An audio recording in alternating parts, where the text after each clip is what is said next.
হ্যাঁ এবার গায়ে হলুদ হবে।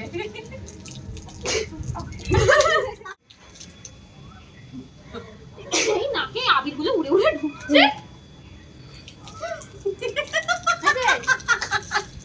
হাতে হাতে মাথায় মাথায়। কি করছিস তুই? এটা কি আমাকে ইয়ে মাখাচ্ছিস নাকি? Sir hello everyone, welcome to my channel life with Anindita. আমি অনিন্দিতা চলে এসেছি আমার একটা নতুন ফ্রেশ ব্লগ নিয়ে। এই ব্লগটা আমার 6 নম্বর ব্লগ। আর আজকে হচ্ছে হোলির দিনে আমি খুব এক্সাইটেড, নতুন আবার সাজবো আলাদাভাবে। তো সেক্ষেত্রে আমি যাব হচ্ছে আমার কাজিনদের বাড়িতে, মানে আমার ইনলসের কাজিনের বাড়িতে। আর আমরা ওখানে খুব মস্তি করব, মজা করব। চলো দেখে নেওয়া যাক আমি কীভাবে রেডি হচ্ছি। তো দোলের দিন সাদা পরবো না, এটা তো হতেই পারে না। আর দোলের দিন সাদা পরার আলাদাই একটা মজা আছে। আমি জেনারেলি সাদা খুব একটা পরি না, তবে দোল বলে কথা, তাই আমি সাদা জামা কাপড় পরে তো রেডি। এবার একটু সাজুগুজু করব। দোলের দিনে সাজুগুজু মানে মাথায় ভর্তি তেল আর মুখে এক গাদা ময়শ্চারাইজার নয় সানস্ক্রিন এইসব। আর আমরা তো জেনজি জেনারেশনে পড়ি না, তো আমি অন্তত দোলের দিনকে এত সাজাগুজো পরা একদম পছন্দ করি না। মাথায় ভর্তি তেল, যেখানে আমি সারা বছরও এক বিন্দু আমি তেল ইউজ করি না, আমার তেল ইউজ করতে খুব একটা ভালো লাগে না। কিন্তু দোলের দিনে এত তেল ইউজ করা মানে উফ। আমি অলরেডি একটা 250 গ্রামের বোতল থেকে আরামসে 100 গ্রাম তেল ঢেলে মাথায় চলে যেতে পারি দোলের দিনকে। কারণ এটা আমার চুলের ব্যাপার, চুলের যত্ন তো নিতেই হয়, যাতে চুলের ভেতরে যাতে না রঙগুলো ঢোকে।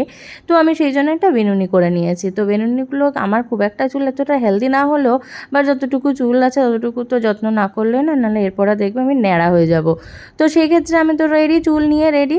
এবারে আমি আসবো হচ্ছে মুখের ময়শ্চারাইজার লাগানোর পালা। তো আমি একটা ইলোভেরা নামের একটা ক্রিম নিয়ে অলরেডি মুখে মাখতে শুরু করে দিয়েছি। মুখটাকে তো ভালো মতন করে হাইড্রেটেড করতেই হয়, আর তার সাথে লাগাতে হয় এক গাদা ময়শ্চারাইজার। মুখে গলায় কোনোভাবেই যেন আমি রং লাগাতে না দিই। কিন্তু আশ্চর্যের ব্যাপার এটাই হয় যে দোলের দিনকে রং লাগাবো না, এটা হয় কখনো? সে আর মুখেও যখন ময়শ্চারাইজার মেখে যায় তখন ভাবি যে কেন যে এত মুখে ময়শ্চারাইজার মাখলাম, দোলটার রঙই আমার মুখের মধ্যে চড়লো না। আবার এদিকে ভাবি যে আবার যদি মুখে ব্রণ বেরিয়ে যায়, আবার যদি মুখে র্যাশ উঠে যায়, তখন আমি কোথায় যাব? তো এই সব ভাবনা চিন্তা করে ধুর বাবা, আমি তো ময়শ্চারাইজার মেখেই আমি রেডি। তো ময়শ্চারাইজার আমি হাতে, মুখে, গলায়, পারলে আমি পুরো বডিটাই মেখে নিই। কিন্তু আলটিমেটলি এরপরে যা ঘটেছে না, আর আমার ময়শ্চারাইজার মেখেও কোনো লাভ হয়নি। তো আলটিমেটলি আমি তো রেডি হয়েই গেছি। এরপর লিপস্টিক অলরেডি আমি লাগিয়ে নিয়েছি, তোমরা দেখতেই পাচ্ছ। কিন্তু আমি লিপস্টিক লাগানোর ভিডিও আমি এখানে আপলোড করলাম না। আর হ্যাঁ, পারফিউম তো মাস্ট বি, যা গরম পড়েছে, পারফিউম না দিলে কিন্তু আর হবে না। তো আমি তো পারফিউম নিয়ে অলরেডি ঘেমে রেডি হয়ে গেছি। এবারে দোলে খুবই রোদ, আর তেমনই পড়েছে হচ্ছে গরম।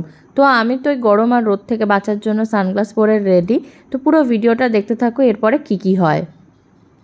তো আমি কিছুক্ষণের মধ্যেই আমি আমার কাজিনদের বাড়িতে পৌঁছেই যাব। চলো দেখে নেওয়া যাক। এসে দেখি পুরোপুরি এরা রেডি। তো এই হচ্ছে বাইরের দৃশ্য, আর এরা হচ্ছে ভেতরের দৃশ্য। এই বোন এখন অলরেডি তার ফোনে ব্যস্ত, আর আমি এখানে করছি ভিডিও। তো আমি ভিডিওতে আমি একটাই রিকোয়েস্ট করব, পুরো ভিডিওটা দেখতে থাকো স্কিপ না করে, আরও চমক আছে। তো এরা বানাচ্ছে এখানে হচ্ছে দোলের জন্য রঙের প্রিপারেশন। তো একটা ফটো সেশন হবে, অ্যাস্থেটিক ফটো। তো হ্যাশট্যাগ অ্যাস্থেটিক ফটোর জন্য কিন্তু এই প্রিপারেশনস করছে হচ্ছে আমার কাজিন সিস্টার। ওর নাম হচ্ছে সায়ন্তনী। তোমরা অলরেডি ওকে দেখেওছো নিশ্চয়ই আমার আগের ভিডিওতে। তো আজকের পুরো দেখো অলরেডি একটু হলেও খেলা শুরু হয়েছে বা ঠিকই, কিন্তু এটা এখানে এরা দুই বোন এখানে এবারে করবে হচ্ছে ফটোগ্রাফি। তো ফটোগ্রাফি না করলে যেহেতু নয়, তো এটা ইটস আ মাস্ট। তো আমি এখানে অলরেডি লোকেশনটা আমি করে দিয়েছি, আর ওরা তুলছে হচ্ছে ফটো। আর এখানে বানানো হচ্ছে আরেকবার হচ্ছে ভাং অলরেডি বানানো তো হয়ে গেছে। এরা কী ভাং বানিয়েছিল জানি না, পুরোটাই নাকি খেতে অন্যরকম হয়েছে। আমি অবশ্য টেস্ট করিনি ঠিকই। তো এই যে এরা তিনজন মহান ব্যক্তিরা ভাং বানিয়েছিল, বাট যারা খেয়েছে নিশ্চয়ই ভালোই লেগেছে তাদের। আমি তো অন্তত ভাং খাই না, কেননা আমার কোনো এক্সপিরিয়েন্স হয়নি আর বাড়ি যাব বলে, তাই আমি ট্রাই করিনি। তো তাতে এসে আমরা অলরেডি সবাইকে রং মাখাতে স্টার্ট করে দিলাম। অলরেডি দেখতেই পাচ্ছ যে আমাদের কীরকম দেখতে লাগছে, মানে ভূত আমাদের শুরু হয়ে গেছে। তো আমি খুবই মজা করেছি। এই যে বললাম ময়শ্চারাইজার তেল মাখার কোনো লাভ হয় না।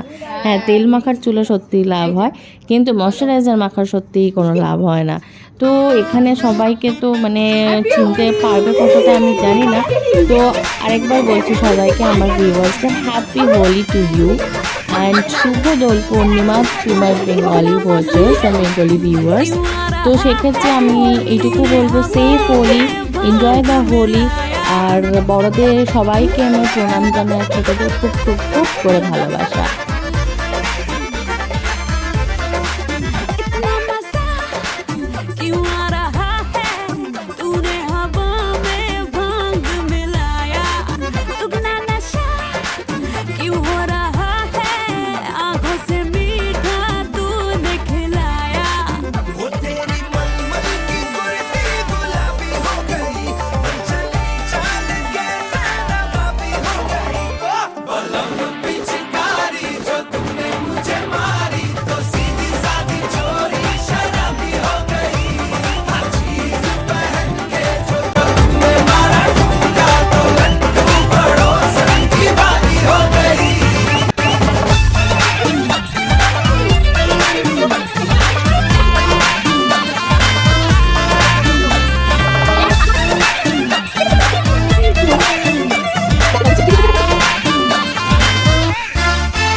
রং খেলে স্নান করতে এত সময় লেগে গেছে, বাপ রে বাপ, এরকম তো কোনো দিনই দোল খেলিনি।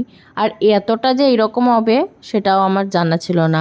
আমার এখানে ভিডিওর কোয়ালিটিটা মাইট বি ভালো বলে বোঝা যাচ্ছে না কতটা রং মুখে লেগে আছে, তবে আমি চেষ্টা করব তোমাদের দেখানোর। আর এখানে যে দেখতে পাচ্ছ আমার আঙুলগুলো, এখানে তো অনেকটা লাইট দেখাচ্ছে, কিন্তু আমার পায়ে, আমার আঙুলে মনে হচ্ছে যেন আমি সিঁদুরও খেলেছি, রঙও খেলেছি আর আলতাও মেখেছি। তো এত কিছু হওয়ার পরে যে স্কিনটা ঠিকঠাক আছে এটাই অনেক। আশা করি তোমাদের দোল যাত্রা হোলি ভালোই কেটেছে। আমাদের তো খুবই এনজয় করে কাটলো, পুরো ভূত হয়ে গেছি, স্নান করতে করতে তো প্রচুর সময় লেগে গেছে। তো পুরো ভিডিওটা ভালো লাগলে please subscribe my channel, like and share. Till then tata.